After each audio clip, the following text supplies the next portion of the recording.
एक बार की बात है, एक राजा तलवारबाजी कर रहा था तो अचानक से उसकी उंगली में कट लग गया।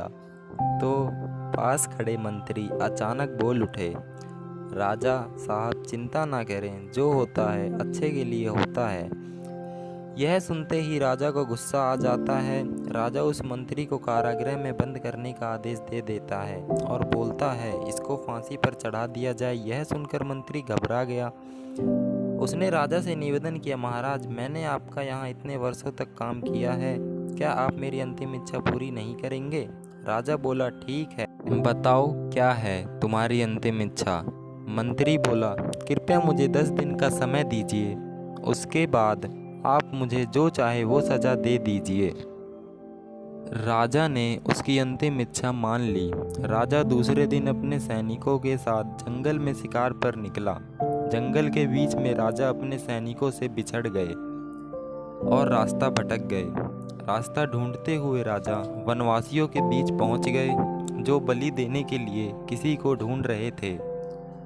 वनवासियों ने राजा को पकड़ लिया और वन की देवी को बलि देने के लग गए। बलि देने की सारी तैयारियां पूरी हो गई। जैसे ही राजा को बलि देने का स्थान पर ले जाया गया, वहां खड़े बुजुर्ग की नज़र राजा की खंडित उंगली पर पड़ी। उसने आवाज़ लगाई कि यह तो खंडित है, इसकी बलि नहीं दी जा सकती। तो वनवासियों ने राजा को छोड़ दिया। राजा जैसे तैसे वहां से निकला और अपने राज्य पहुंचा। सबसे पहले कारागार में अपने मंत्री से मिलने पहुंचा। राजा ने मंत्री से कहा, आपने सही कहा था, अगर मेरी उंगली नहीं कटी होती तो मैं जिंदा नहीं होता। यानी जो होता है वो अच्छे के लिए होता है।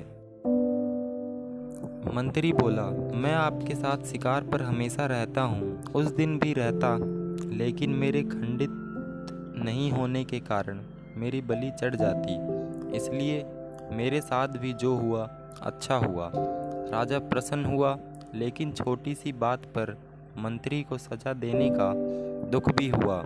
इसलिए राजा ने मंत्री को कारागृह से निकालकर फिर से अपने साथ रख लिया। शिक्षा। दोस्तों, अपने जीवन में भी बहुत से उतार चढ़ाव आते हैं। कभी कभी कुछ चीज़ें मन के मुताबिक नहीं होती हैं, इस कारण से कभी निराश नहीं होना चाहिए।